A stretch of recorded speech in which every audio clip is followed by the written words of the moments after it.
Olá você que acompanha o Justificando, esse é o seu jornal antijurídico, coisas que você precisa saber, especial as 10 medidas contra a corrupção, aquelas famosas promovidas pelo Ministério Público Federal, em especial na figura do Deltan Dallagnol, um promotor que está tendo uma das maiores egotrips jurídicas da história. O cara é capa da Folha como Os Intocáveis, programa do Jô como herói nacional, capa da revista Época, coletiva de imprensa exibindo toda a sua criatividade na elaboração de slides para PowerPoint.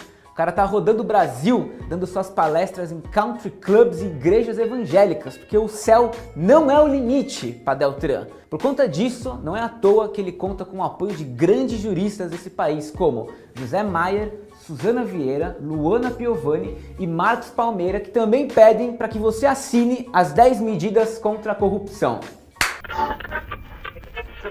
Pior do que isso é ver páginas e pessoas que eu pessoalmente acho muito bacanas compartilhando essas 10 medidas como se fossem o ó do Borogodó, entre elas Quebrando o Tabu e Luciana Genro. Uma coisa que você precisa entender sobre essas 10 medidas é o seguinte: elas são um petit gâteau, só que de merda. Ou seja, parece gostoso, mas se você olhar de perto, é merda, é um petit cocô. Sem mais delongas, chegou a hora de desconstruir essas 10 medidas, já batizadas de 10 medidas contra a Constituição, ou como eu acabei de apelidar, desmedidas, que são 10 e na verdade elas não são medidas, elas são desmedidas, entendeu? Antes de mais nada, tenha em mente que o Ministério Público Federal costuma apresentar essas medidas como sendo de iniciativa popular, para dar aquela legitimada no negócio, como se eu, você e todo mundo tivéssemos pensado nessas medidas juntos. Mas na verdade não é de iniciativa popular, é de iniciativa deles próprios. Foi escrita por eles, apresentada por eles, e se você quiser ler elas, você tem que acessar o site oficial do Ministério Público Federal. Ou seja, de popular, essas medidas só têm o nome. Elas são de exclusiva autoria deles. Ninguém te perguntou nada para ver o que você acha, o que você concorda, o que você mudaria. Eles não estão nem aí. E hoje eles se gabam de terem recolhido 2 milhões de assinaturas. Na boa, é muito fácil você ficar na rua com uma prancheta e uma caneta dizendo para as pessoas: oi, assina aqui, ó, é contra a corrupção, vamos limpar o país. Obrigado.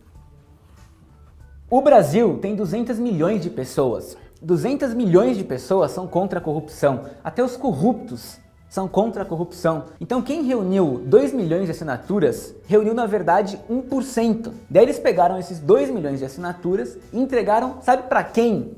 Pro Eduardo Cunha. Eu sei, eles não têm culpa, eles precisavam entregar o projeto na mão do presidente da Câmara. Podia ser eu, podia ser você, mas era Eduardo Cunha. Então mesmo assim... Agora eu vou falar da medida número 1 deles. Imagina o seguinte, imagina que você tem 10 ideias para combater a corrupção e você faz uma lista. Pensa que, mano, a tua ideia número 1, ela deve ser muito foda, porque ela é tua fucking ideia número 1, é a principal coisa que você pensou e é a primeira coisa que você escreveu no papel. Agora imagina o seguinte, essa é a medida número 1 deles, é a chamada, ou melhor, o chamado teste de integridade. O que é isso? Para combater a corrupção, eles vão simular umas situações para você, funcionário público, e nessas situações você será tentado a cometer um crime. Agentes infiltrados ou disfarçados vão poder oferecer propina para ver se você aceita. Eles vão poder oferecer uma promoção para você fazer parte de um esquema, ou ainda poderão deixar dinheiro ou drogas no seu carro para ver se você devolve ou para ver se você faz a egípcia. O mais curioso é que na descrição dessa medida eles dizem assim, ó, aspas: é vedada a realização de testes que representem uma tentação desmedida a qual poderia levar uma pessoa honesta a se corromper. Então os caras estão de brincadeira. O que eles estão dizendo, para você entender, eles estão reconhecendo que todo mundo tem um preço e que eles não podem oferecer esse preço, porque senão eles vão prender todo mundo. Tem mais, não é só o fato de que todo mundo tem um preço e eles não podem acertar esse preço. A questão é a seguinte: se eu sou um funcionário público e eu ganho lá os meus 3, 4 mil reais por mês, e um dia eu vou pegar o meu carro e tem uma maleta com 5 milhões de reais lá, E eu olho pro dinheiro e eu penso, cara, eu sei que isso é a pegadinha do Ministério Público. Tá na cara que eles estão me testando. Só que o problema é eu fazer uma conta de cabeça e eu ver que pra mim vale muito a pena eu pegar esses 5 milhões e sumir e amanhã eu tô no Havaí e dane-se vocês. Então o medo deles é que eles coloquem muito dinheiro pras pessoas e que elas vejam que realmente vale a pena pegar aquilo e sumir. Detalhe importante, estes testes eles não podem ser realizados neles mesmos. Juízes e promotores nunca podem cair nessas pegadinhas. Elas só podem ser aplicadas nos funcionários públicos que estão lá no andar de baixo, ou seja, o povo do cartório e do almoxarifado, onde vamos combinar, os verdadeiros esquemas de corrupção acontecem. Basicamente, o objetivo é ver se você vai resistir às tentações, tipo o que Lúcifer fez com Jesus no deserto, Lucas capítulo 4, versículo de 1 a 13. Ou se você não é muito fã da Bíblia, esses testes de integridade eles são nada mais nada menos que os testes de fidelidade do João Kleber. Testes de integridade são basicamente previsões do futuro. Se você aceita uma propina hoje, significa que amanhã você aceitaria de verdade caso não fosse um teste de integridade? E o contrário, se hoje você não aceita o dinheiro da pegadinha, será que isso significa que você nunca aceitou nada no passado? Reflitam. Daí é um passo para a gente viver aquele filme Minority Report, onde as pessoas começam a ser punidas por crimes que elas não praticaram, mas que alguns videntes do Ministério Público Federal deitados em uma jacuzzi imaginaram que podia ser possível ou provável. No final das contas, não é muito louco você punir alguém que você fingiu umas paradas para essa pessoa? É muita brisa o Estado te dar condições e oportunidades para você cometer um crime, para depois ele falar, te peguei. O Estado acaba ele mesmo realizando um pseudo-crime que ele mesmo tá com medo que ocorra. O objetivo dessa medida não é investigar as reais causas da corrupção, mas sim encontrar alguém que possa ser um corrupto utilizando o método João Kleber. O que isso significa juridicamente é que estamos caminhando do direito penal do fato para o direito penal do autor. Ou seja, o Estado não se preocupa mais em investigar crimes, e sim pessoas. Essa medida ainda acarreta umas tretas jurídicas clássicas, daquelas de primeiro semestre de faculdade, quando você ainda era menos do que um zigoto de vadimécum. A questão é, você pode punir alguém por um crime impossível? Se tudo é um teatro, qual crime que você está praticando? Isso também tem a ver com flagrante preparado. Já tem até súmula da STF quanto a isso. Não tem crime quando a preparação do flagrante torna impossível a sua consumação. Resumo da ópera total. Medida número 1. Fuck you!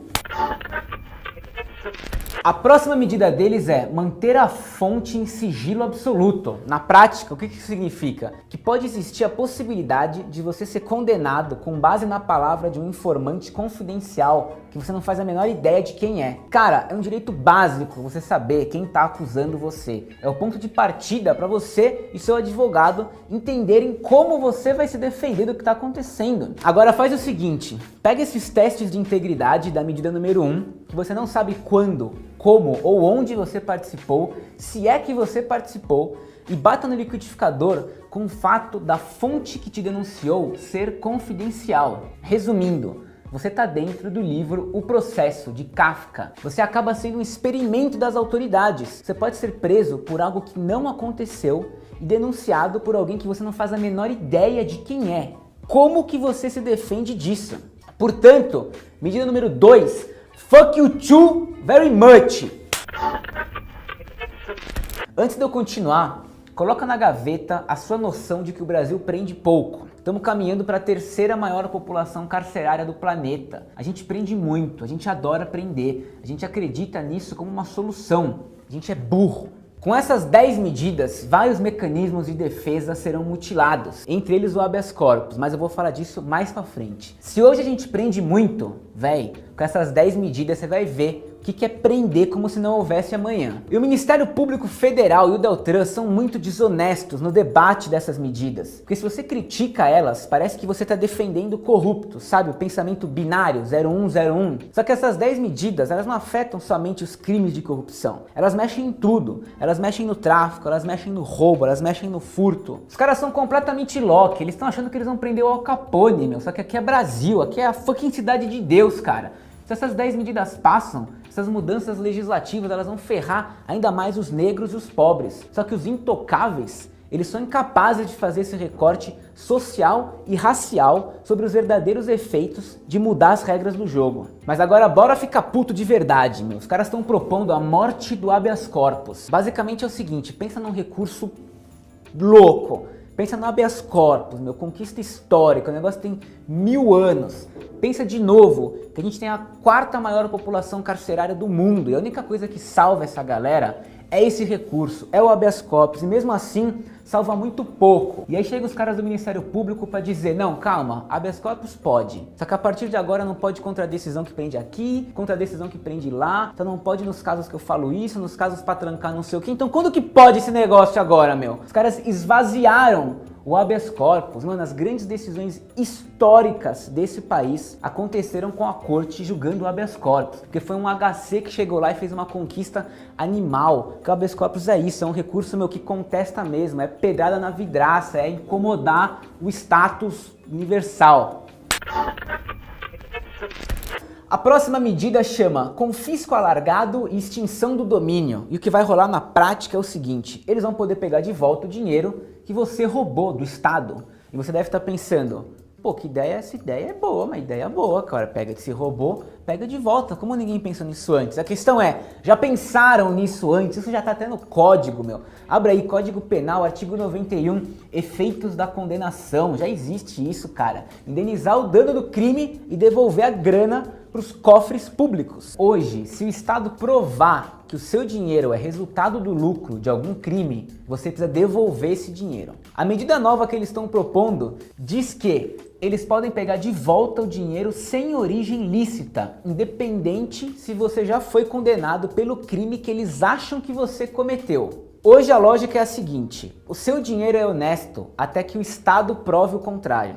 O mesmo se aplica a você. Você é inocente até que provem o contrário. Essa medida, ela troca a lógica. O seu dinheiro é fruto de um crime até que você prove o contrário. Essa medida significa inverter o ônus da prova, ou seja, você vai ter que provar que conseguiu o seu dinheiro de uma forma honesta e não mais o Estado provar que você roubou. Com isso, esquece presunção de inocência, dane-se indúbio, pau no réu. Todo mundo é bandido até que todo mundo prove que não é. O nosso direito, ele é romano-germânico, é continental europeu. Para você colocar alguém na cadeia, você precisa seguir uma porrada de ritos, respeitar várias garantias e vários direitos. O caminho para condenar uma pessoa não é simples. Isso porque no nosso sistema a liberdade é presumida. Tirar a sua liberdade é que tem que dar muito trabalho. Com essas 10 medidas, eles estão invertendo a seta, tornando o caminho da liberdade trabalhoso. Eles estão pegando conceitos do pragmatismo americano, do common law,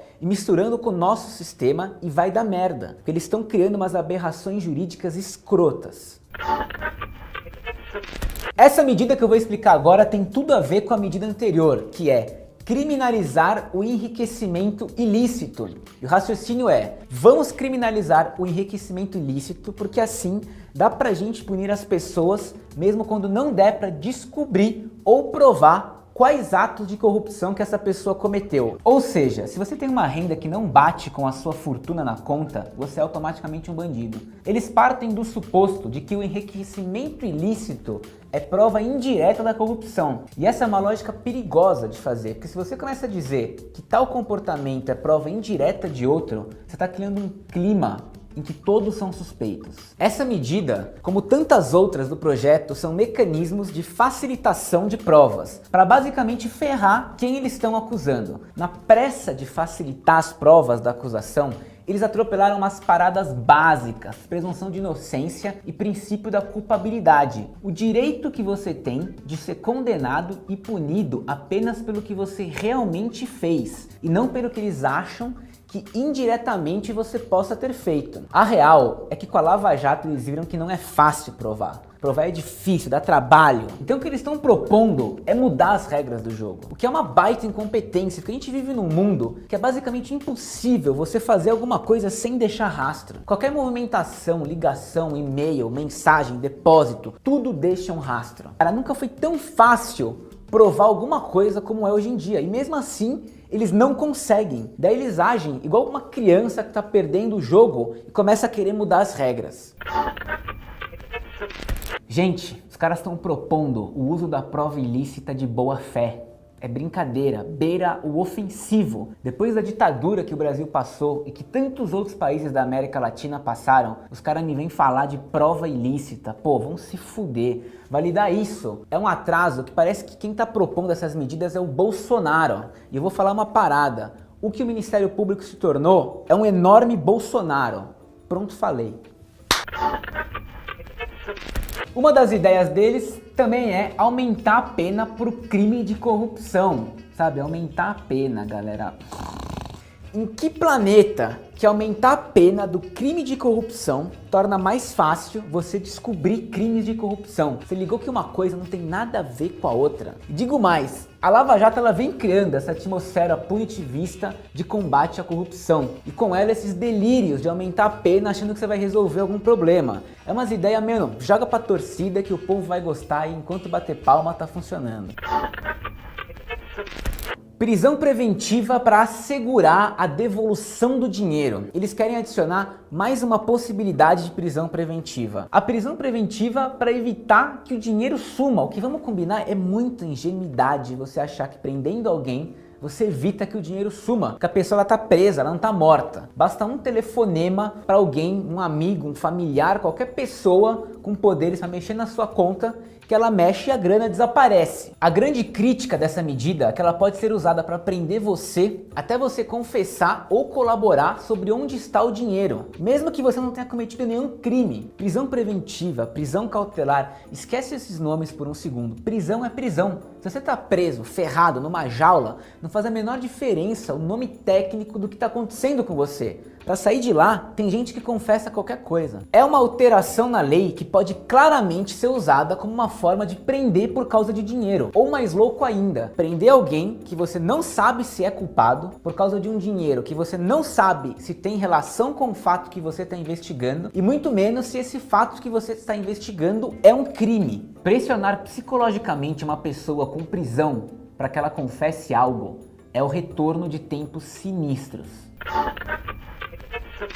Nossa, Igor, você só sabe criticar, você só sabe falar mal, faz melhor, faz 10 medidas você então, explica aí. Ninguém é capaz de produzir algo 100% lixo e ninguém é capaz de produzir algo 100% divino. Tem coisas que eu concordo nessas 10 medidas, que apesar de chamarem 10 medidas, são mais de 30, que dentro de cada uma tem várias. E a verdadeira questão é o seguinte, as coisas que eu concordo, eu nem vou comentar, não precisa comentar. O negócio é, são dezenas de mudanças legislativas. Eles querem reformar o Código de Processo Penal. Só que esse tipo de reforma, ele precisa ser debatido nacionalmente, que nem ocorreu com o novo Código de Processo Civil. Muita gente fera tem que participar, tem que ser ouvida, tem que debater, tem que estudar os prós e contras e chegar num denominador comum. Tem medida boa no meio, pouquíssimas, mas tem. E essas pouquíssimas estão anexadas em uma porrada de medida escrota que está passando batida. Nesse exato momento, as pessoas mais preocupadas com o seu direito de defesa, o justificando, os parceiros do justificando e os amigos do justificando.